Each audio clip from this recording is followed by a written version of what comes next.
info. Hi guys, and welcome back to the Female Fitness Podcast. Today I have the pleasure of being joined by Millie, who is a fellow online coach, but she's also one of my clients, long-term clients now. How long have we been working together? Well, I've just literally taken my check-in photos this morning. So when I upload them to the folder, I'm pretty sure it's week 57 that we're on. So over a year. So a solid 57 weeks. So she's a star of a client, but she also runs her own business and she's very successful with that. So Millie, for those who don't know who you are, I think most people will who are listening to this, but could you tell us a little bit about who you are and what you do? Yes, so I am now an online coach, online physique coach, I suppose is my title now, but I've only been kind of going full-time online coaching since May of this year, so quite scarily, that's only 4 months ago, to think that I was only doing that as my very kind of full-time job. Previous to that, I was working in the nuclear industry, doing a lot of stuff like kind of protecting the world from nuclear waste and weapons and stuff like that. And I transitioned to full-time online coaching in May after having been doing it on the side for a little while. So now I coach predominantly females in their kind of like 20s to 30s who are either kind of pursuing fat loss, so general population lifestyle clients, or more intermediate looking to grow muscle, perhaps photo shoots. That's my kind of client niche. And yeah, I absolutely love it. I've been through a big kind of transformation journey myself, and recently stepped on stage for the first time. So it's been a hell of a kind of journey the last couple of years in both like my career and my own kind of personal fitness bodybuilding journey. And you now have your own podcast as well, don't you? Oh yeah, which I launched on the final peak week, which Danny probably would have been like, why did you do that? That sounds quite stressful. But yeah, the Mindset Mill podcast. I am on YouTube. I've vlogged a lot of my prep on YouTube, and then also just set up the Mindset Mill podcast, which Danny has recently featured on. So please do go and listen to that episode. But yeah, that's more of like a podcast where I kind of delve more into mindset, education. Nice to have a place where I could do a bit more long form content and also interview incredible guests. So yeah, that's a new kind of project and baby of mine at the moment. Cool. So for those who don't know, when you first started coaching online and you were doing sort of your day job as well, what did your schedule look like when you were trying to balance those two things? Yeah, so at first it was a very kind of slow burner. I started probably online coaching, taking on a few clients, literally like a month or two when we went into the first lockdown, because I just found myself at the time not having my work life be very demanding because everyone was trying to figure out how do we work from home. So it was a little bit more relaxed. Because I was a grad, I was new into that role, so they didn't really know what to do with me. So I thought, do you know what, I really love like my own coaching process with the physique coach that I was with at the time. So I took on a few friends, and that was fine because, you know, up to 10 kind of clients on the weekends, it was check-ins and kind of messaging them throughout the week. That was no problem at all. And then fast forward, like the coaching business grew over the next few months. And then after I decided to take it full time, it got to the stage where I had about 45 clients. This was a year into lockdown, so I had 45 clients. I was still working from home, my 9 to 5, but everyone had figured out how to work from home, so my workload was normal by then. And yeah, that was crazy because it was literally splitting my check-ins on Saturday and Sunday to like 20 plus check-ins per day, as well as trying to do the programming in the evenings and replying to clients, form feedback, everything that's part of the whole coaching process, alongside doing my 9 to 5. So in terms of my schedule, it was just every second of the day I was doing something, trying to get in at least, 6 to 7 hours sleep and somehow fit in training amongst all of that. I genuinely, looking back, not quite sure how I did it. Yeah. So you weren't sat on a beach with your laptop and living life to the full, so to speak. Not yet. Still waiting for that to happen. Hopefully soon. I think it's really good for people to hear that, because it's often like quite glamorized online coaching, especially people who are maybe doing it like on the side of a full-time job. I can imagine how crazy that is. And I think people often get the impression that it's quite an easy thing to do and it's not very time consuming, and it is something that you can easily do on the side, but you can obviously build it up on the side of a full-time job, but it's not easy. And like you said, you were working every single day, you were working most hours that you were actually awake. It's not a case of, oh, you know, it's just something you can sort of casually do on the side with very little effort and grow this huge business. Yeah, absolutely. So once I decided that I wanted to pursue it and take it full time, naturally I wanted to make the transition both financially, like as seamless as possible, because that's a big decision to make. So that's why I was working so hard to know that I had a little bit of like contingency room there for if I did decide to, you know, take it full time. So I was probably working way more than someone who might just want to do a little bit of online coaching as, you know, like a thing on the side. But also, like, let's not forget about the quality of service. If you want to write your programs and your meal plans over WhatsApp and send it as a WhatsApp message, then fine, that's your level of service. But my level of service goes way beyond that. And I really, truly care about my clients. So it's not just like, okay, good job, see you next week. It is a full comprehensive Loom video check-in. It is, if I need to, like weekly touch points, checking in with clients and remembering all of that, knowing these people inside out. So depending on how much you care also depends on how much you work. But let me tell you now, if you don't work, like, if you don't care a lot, you're not going to actually be able to push that kind of business to maybe where you'd want to, because at the end of the day, you have to be in it because you love it, because it's not easy, as we've just discussed. Yeah, exactly. And when you first started coaching people online, when it was on the side of your full-time job, did you ever think that you'd get to be where you are now doing it full time, or did you think you'd get to this position as quickly as what you did? Oh my goodness, no way did I think it would be as quick. Like, no way. But I only dreamed that it would be that quick.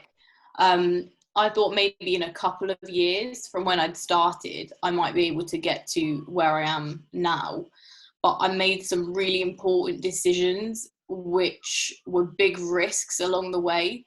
Not to mention paired with constant work, but actually that is how I've got here. And to be honest, when I decided, no, you have to make this work, because like this is your only chance. I kind of saw, by the time that we'd gone into the second lockdown and it was like, okay, this coronavirus thing is hanging around for a while, we're still not going to be out of it, and I realized I wasn't going to be expected to spend a huge amount of time in the office, I thought, if I could do like a sprint right now and work really hard to scale this business pretty quick, then maybe by the time that things are, you know, going back to normal and they expect me to go back into the office, I might just be able to be like, yeah, I'm not coming back.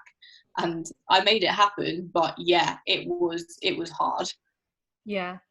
And what if someone was sort of starting out online coaching on the side of a 9-to-5 job, what would your top 5 tips for those people be in terms of managing the two alongside each other? Yeah, so you have to really have your systems and structures in place. Like, number one is routine. Routine is key. Not only is it key for you, but it is key for those clients. You need to, when you have your own business, make it work for you, not work against you, particularly if you've got other responsibilities such as another job, or, you know, even other people to look after. So the first thing is routine, and making sure that you're sticking to that and adapting it where optimal. Secondly, I'd probably say like setting boundaries when it comes to, you know, your clients and your work life to what extent you can, and your personal life. You do really need to give equal attention to those things, or the appropriate amount, because if you don't, you're just going to burn out. And trust me, I've been close, if not there, quite a few times along the way, and then you're just not good to anyone. So routine, setting boundaries. I think it's a difficult thing to say as a tip, but you have to really have a passion for it, because if you don't have a passion for it and you don't love it, like, be honest with yourself. Like, do you actually want to pursue this? Because if you're not really that in it and you just think that you're going to make money, it's not the case. So make sure that your passion is there, and do things that light up your passion along the way. Definitely making sure that you are continuing to like pursue further education along the way. Now, I know that sounds like an extra more difficult thing to do, like how the hell am I going to educate myself? But it's important. Number 4 would probably be to learn from others who have done it themselves. Ask around. I asked so many people who had either quit their jobs to go full-time like online coaching, other kind of people who have the business knowledge that could help me scale things up a little bit more. So invest into others, ask for the help of others.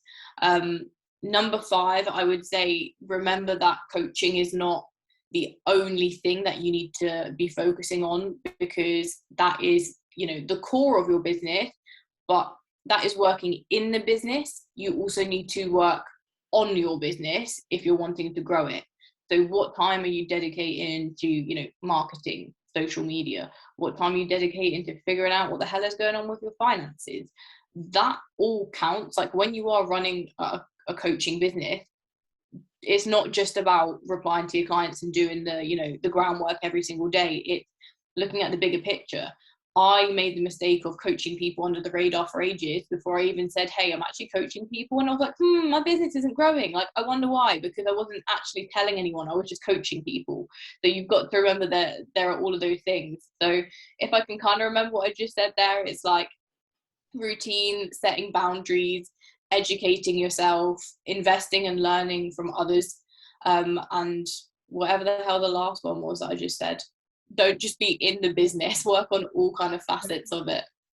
And on that note as well, Millie, do you have sort of certain days for certain different tasks, or dedicated to certain aspects of Yeah, so coaching?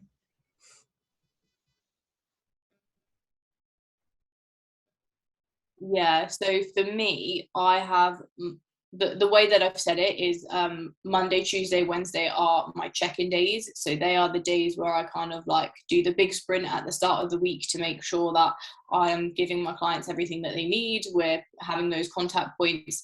Then on Thursdays and Fridays, I will do more kind of things such as podcast recordings for my own podcast, guest podcast episodes. I'll do training video feedback. I will do YouTube content on those days. And then the weekends, I try and leave free. I say free, either for if I have something going on when it comes to my personal life, I will, you know, attend that. But otherwise, on the weekends, I like to have quiet, focused time for education, for working on admin stuff, and for creativity. To be honest, I'm always improving my service. Every single week it seems to be something along the process that I'm adjusting, because I've had a brain spark from, you know, thinking about how I can make things more efficient. Or, you know, each week I learn from other coaches. Like, I have webinars and seminars that I attend every week. So when I get an idea from them, I'm like, oh, I can implement that into my business. And so the weekend is that creative time to make sure that I'm improving things along the way. So yeah, I definitely think making sure that you're sticking to a pattern that works for you, but not just continuously working and being available, but actually making sure that you're dedicating set time to the different facets, as I said, of the business that you need to be focusing on. And also it's quite nice because the way that I work it, so Monday to Wednesday with all of my check-ins, it's a pretty kind of like quick fire start to the week. But by Thursday, Friday, I can do things like this podcast, and I can start to kind of focus a little bit more on other areas, and it doesn't feel so go all of the time. And that's only because I've sculpted my business to be that way. It wasn't that way at first. At first, it was a whole lot more messy. And then I sat down and I was like, what isn't serving me here? Like, I don't actually know what I'm doing, because there was no structure. So I had to say, right, sorry guys, things are changing. Check-in days are these days now, but if you provide that quality of service to your clients, they're just going to be like, okay, Millie, however we can help. So like your clients also want to help you as well when you know, really look after them, which is a fantastic part of, you know, being able to kind of do online coaching to the level and standard that I think we both do. Yeah. And you mentioned creativity there, which is something obviously that is so important when you have your own business. And I don't know about you, but I personally find that I'm the most creative when I actually give myself like brain space. So I'll have my best ideas like when I'm in the bath or on a walk or something like that, as opposed to when I'm back to back with check-ins. Those ideas will not arise. So I think that time where you're not thinking constantly, you're not responding to people constantly is so important if you want to actually grow your business. Oh my goodness, yeah. Like my clients have no idea that some of the biggest changes that I've made to make things more like efficient and useful for all of us have been like while I've been in the shower, or as like we were kind of like saying before recording, how blocking time to do kind of back responses to clients is important. Because if I'm constantly available to respond to messages, my brain never gets a break. And let's not forget that it's not just the clients that I've got, it's social media, it's friends and family, it's loved ones, it's my other kind of you know, groups that I'm part of, such as business mentoring groups and things like that. Like my phone constantly has like 100 unread messages on it, and the emails. So if I'm constantly fiddling around on that silly little square, I'm never, or rectangle, whatever the shape is, I'm never ever going to be able to actually have a moment of space to think about how can I. You're building this business to technically live a fulfilled life, right? So if you never stop working in it, how are you going to live a fulfilled life? And even if that leads to ideas which are going to develop your business in the long term, as I said, it should be serving you more so. Yeah, definitely. And do you use an online diary or a written diary when it comes to scheduling your week, Millie? Yeah, so everything goes into like my Google Calendar, down to training, cardio, meetings, you know, client check-ins and things like that. I time block everything out. But then when it comes to like, I have my weekly overview as such as to what I'm doing each day or where I am. But then every single morning, or if not the night before, I some people might think this is OTT, this is how I've got to where I am now, but I write out every single hour of the day what I'm doing.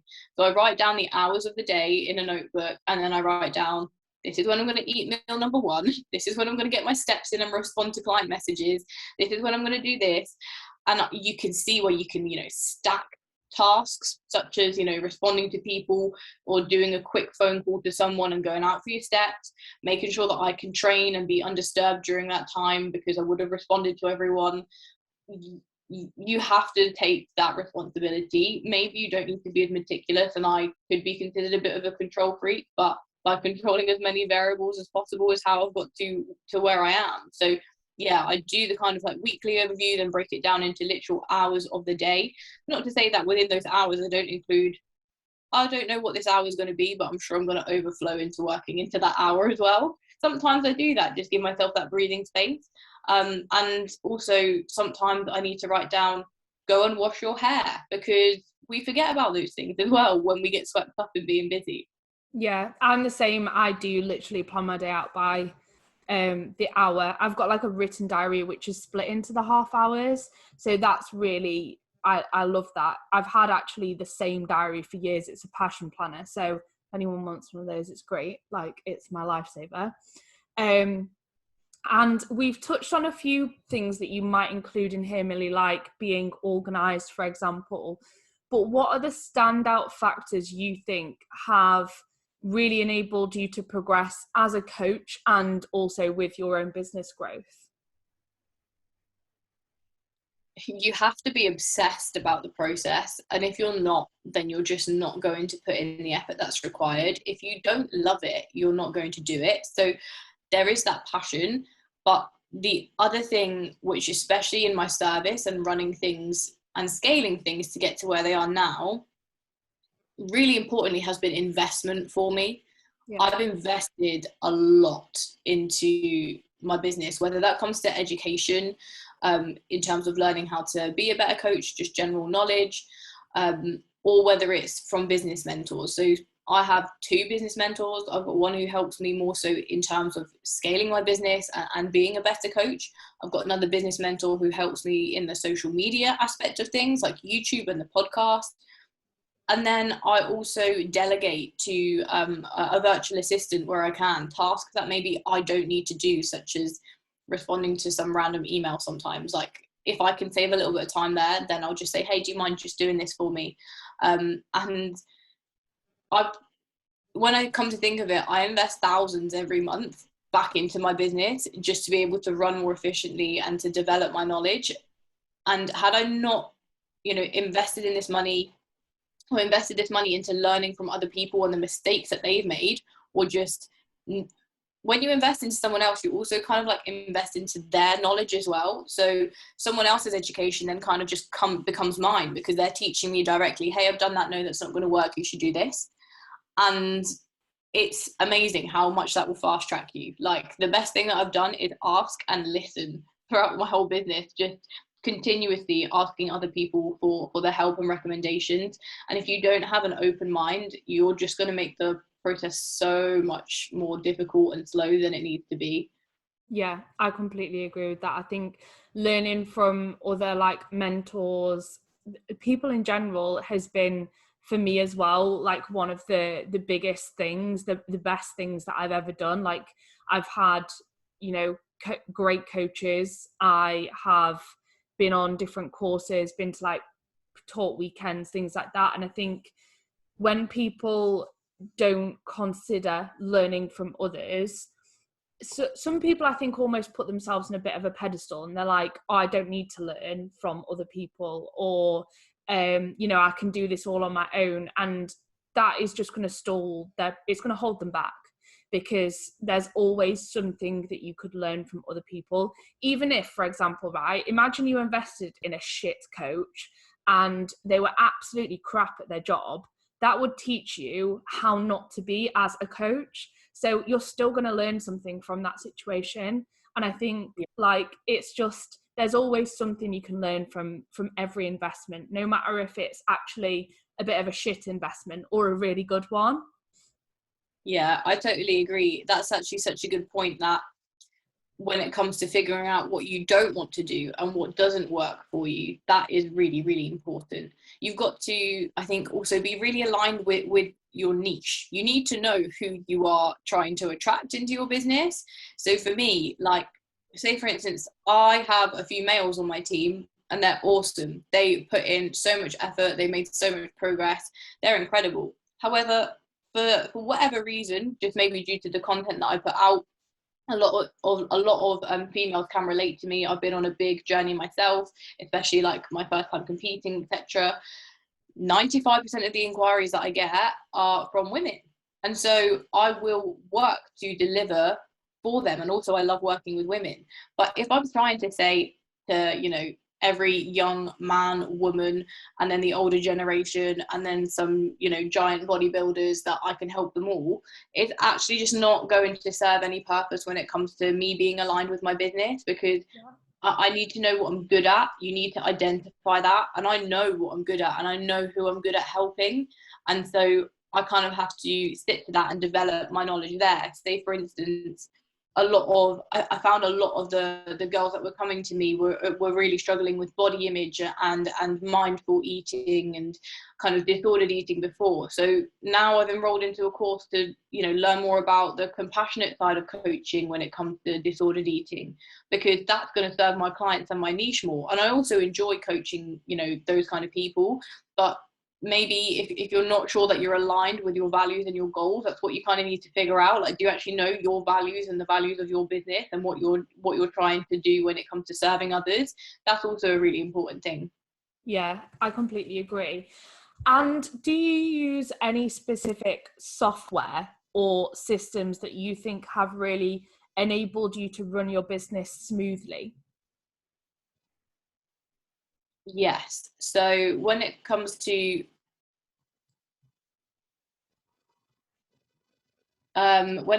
like the coaching process. I do everything through the Trainerize app, which I just find is really, really helpful, particularly for general population clients, because a lot of it has inbuilt video demos. You know, as soon as you click on the exercise, you can see that video demonstration. It's very interactive. Perhaps if you're coaching more, you know, advanced intermediate clients, they might not need to kind of check every single exercise, and something like Google Sheets and tracking significantly more data might be more appropriate, especially for competitors.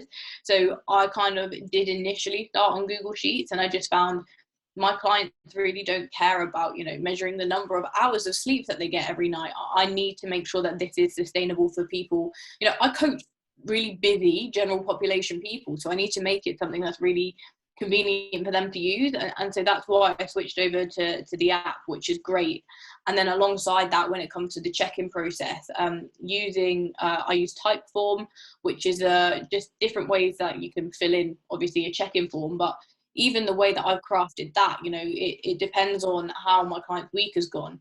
It's almost like a traffic light system, so it's responsive to how their week has gone. So if they've had a terrible week, I'm going to delve a little bit deeper and ask more questions off the back of what they kind of put into that form.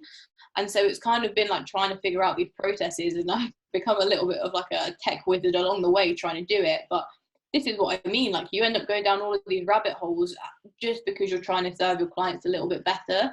So yeah, I think as well as obviously Loom, I use Loom because it's nice and personal for my clients to see my face. If they like it or not, they have to see it whilst I'm taking them through their check-in, and kind of I really like to be as personal as possible, and to give them that kind of value there. I think like the days of email check-ins are very much so like gone, because you can't tell someone's tone from that. You can't kind of build a relationship with that. So those things are all really important to me when it comes to just making sure that everything is slick, and the user interface is really helpful. Even just like a Facebook group is awesome, because you can hop in there, you can do your Facebook lives, they can ask you any questions, you can build a community. My clients this week, every single day, I like posting all of the meals that they're cooking, and it's just like, oh my goodness, like it's like fake away heaven. So it's awesome to build the community as well, but that you've got to want that, and you've got to facilitate that and encourage that as well, I think. Yeah, definitely, I completely agree. And to give people a more realistic view of what, I know we've sort of briefly touched on your schedule, but to give people a realistic view of life as an online coach, what does your sort of daily routine look like now? What time do you wake up in the morning? What are your working hours like? When do you switch off? Yeah, so I'm most certainly like a morning lark, as they call it, like an early bird. I definitely am most productive and like cognitively there in the morning. So especially on the check-in days that I have, I will get up, kind of have a coffee, and pretty much crack on with work quite quickly, because I like to just have the chunk of it over and done with as soon as possible. On my other days, I'll go through a bit more of a lengthy morning routine, you know, do a little bit of stretching, meditation, reading, walk, whatever, you know, like I am one of those hippy dippy people who love the good morning routine. So I always get up around like 5 a.m. And then I tend to go and train kind of like early afternoonish. So I'll try and get a bulk of work done in the morning. Then I need a break, because I always have an afternoon slump. So I'll try and train then, especially before the evening rush of people going to work at the gym. And then I'll come back, and depending on what day it is, I might have more client work to do, such as messages, programming, and I might get on with more kind of like meetings, consult calls, things like that. There are non-negotiables which I have during the week. I have probably about 5 kind of business related meetings throughout the week. Then of course I have certain like live webinars and things like that. So those are fixed. I can't really work around those. But I try and make sure that I'm winding down, if not no longer checking my phone for client messages by like 6 or 7 p.m. Which, when you actually think about it, if I'm up at like 6 a.m. already starting to do client work and look at check-ins and stuff, and then I kind of decide to stop replying to clients at about 6 or 7, that's like 12 hours of the day, aside from when I'm training, that I'm pretty much like available. And I think people don't appreciate the fact that you are you're not working a 9 to 5. You are technically having to be a whole lot more flexible just due to the nature of the work. Yeah, definitely. And I think that's really sort of beneficial for people to hear. And it's good to hear you talking about the fact you acknowledge when you are your most productive and you work around that, rather than just sort of working sporadically throughout the day. Because I think a lot of people, when they get to running their own business, they'll just sort of like, they'll wake up and they'll start working with no real thought about actually, when are you most suited to certain tasks? When are you most productive with your training? When do you need a little bit of a break? So you're going to go on a walk or go and train. Because if you play to your strengths and weaknesses, you'll get so much more done and you'll be so much more productive, as opposed to just like randomly working at certain times just because you think that's when it fits your day best. But if you actually think about it, right, when am I my most productive? When am I gonna do the best check-in responses? When am I my most creative, so I can work on social media? That will benefit you so much. Yeah, I absolutely agree with that. Like for me, in terms of just being most like efficient and being able, I don't know, just having most mental clarity, it's always in the mornings. So that's when it is like check-ins, writing social media content, posting social media content. Then by the evenings, you know, my head, I'm not gonna lie, after a whole day of work, I'm fried. I know some people absolutely love to kind of like work late into the night, but I want to be in bed and asleep by 10 p.m. like, and I want from 7, 8 o'clock to have 2 hours where I just don't answer to anyone. I need that time to decompress. And some people might think that like they need to constantly reply, they need to constantly be present. But if you never give yourself that time to decompress, you won't wake up the next day and be fresh, or you're not gonna actually have the clarity to be able to be productive. Like if I'm not replying for a couple of hours, there's a reason for that, and that's because when I do reply, you're going to get a better response. Yeah, exactly. And for anyone who is looking to start up as an online coach, what do you wish you knew when you first started online coaching that you know now? I definitely think starting off, I had this overbearing imposter syndrome that stopped me from doing a lot of what would have helped me get to where I am sooner. When you start out and you've got like 3 clients and they're all just starting on their journey and you haven't got any kind of like social proof when it comes to showing their progress, it feels a little bit like, well, I'm trying to say that I'm a coach, but I've got nothing to show for it. And to be honest, unfortunately, you do need to suck it up for that time period and coach people, as many people as you can, probably for not a lot of money is unfortunately how it works. But try and really just be a good coach for a while, and be a good coach to figure out whether you like being a good coach, you know, to see whether that is something for you before you start shouting about it.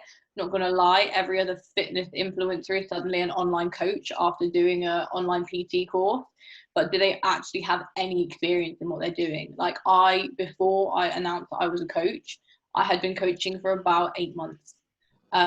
So that's one thing, you need to earn your stripes, and that sounds a little bit harsh to say, but you do need to embrace the suck, because you know the suck is never really going to go away. It's going to scale with the business, and you need to get used to that. So definitely just get your head down, see if you enjoy it, work hard, help change the lives of people, and then when you're confident in your abilities and your education, then start talking about it. But make sure when you do talk about it that you're being consistent. Make sure you're consistently showing up and saying to social media and the world, hey, this is what I've done with this person, this is what I've done with this person, this is what I know. Because if you don't consistently show up, you know, no one's going to be interested. That consistently showing up, it is almost like going to work. If you're not, you know, advertising as well as showing your education and what results you can get, no one's going to know about it. So for me, that was one thing where I needed to kind of like, someone told me like, you know what, you've got the right foundations, but you're actually just not talking about it. And that for me was really important. And it felt weird saying on social media, hey, I'm coaching people now, if you want some help, let me know. But you'll be surprised at how many people resonate with you and your journey. That the main thing that you need to do is be personable, and be relatable. People want to work with someone who they can trust and they can build a good relationship with.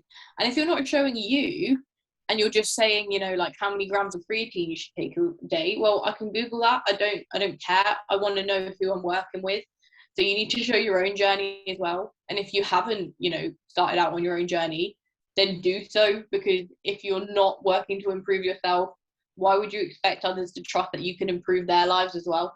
Yeah, I completely agree with that. Like, I'm not one of these people that thinks that PTs have to be ripped or like a certain body type, but I think it's important that to an extent they practice what they preach, and they at least, prioritize themselves and their health. And I think it helps if you show that side of yourself and you show that you practice what you preach, because then other people can relate to you and, share what you struggle with as well, so people can relate to that.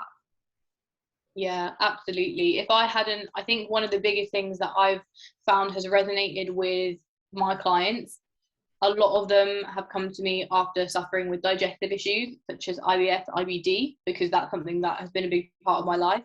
Same with disordered eating. Now there's a fine line there when I'm kind of exploring to what extent they've struggled with perhaps, overeating, emotional eating versus an actual binge eating disorder. But a lot of the clients, as I said before, have come to me for that, which is why I'm getting a bit more education in that now. So it is really important to realize that the lessons you've learned are going to be the lessons that you're teaching others.